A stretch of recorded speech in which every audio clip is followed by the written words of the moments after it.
Moments ago, you said that nothing has changed when you were asked about the president's previous remarks on his son's business dealings, but the language has in fact changed. So I just want to clear this up once and for all. The president has previously said that he has never discussed overseas business dealings with his son, but the White House now says that the president has never been in business with his son. So why the updated language?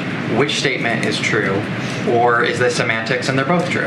As I stated on Monday, when I was asked this question multiple times, nothing has changed. Nothing has changed on this.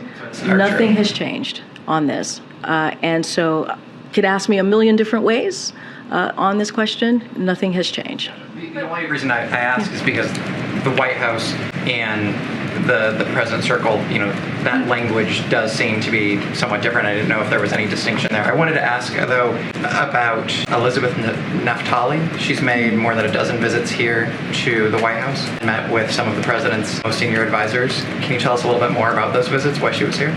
I would have to look into that. I've not been tracking these visits that you're mentioning to me. Earlier this week, you said the president was never in business with his son, but can you say specifically that the president did not have discussions of any kind with Hunter about his business dealings? I appreciate the question. I've been asked this question multiple times in different variations in different ways. As you mentioned, I was asked this question multiple times on Monday. Nothing has changed. I don't have anything to add to what I stated on Monday. Now, I know many people have been following the news in Delaware today and we're going to have a lot of questions. And so here's what I'll say at the top before I turn it over to my colleague, the Admiral.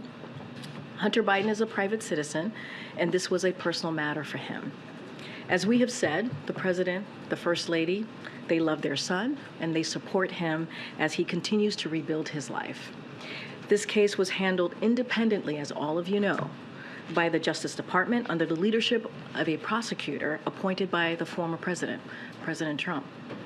So for anything further, as you know, and we've been very consistent from here, I'd refer you to the Department of Justice and to Hunter's representatives, who is his legal team, obviously, who can address any of your questions. Does he believe that someone who is charged with possessing a firearm illegally should be prosecuted to the fullest extent of the law?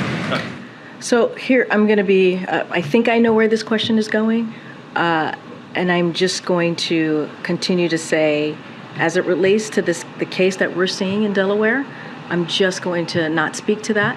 Have you seen the president since Hunter Biden showed up in federal court, since the deal fell apart? Did he have any reaction that he has agreed to allow you to share with us? So I'll tell you this, and I'll repeat this as what I said at the top, which is the president loves his son. The president and the First Lady love their son, and they support him as he's rebuilding his life and trying to move forward. I have not spoken to the president today. He has been busy continuing to work on behalf of the American people, as he does every day with internal meetings, and so I will leave it there.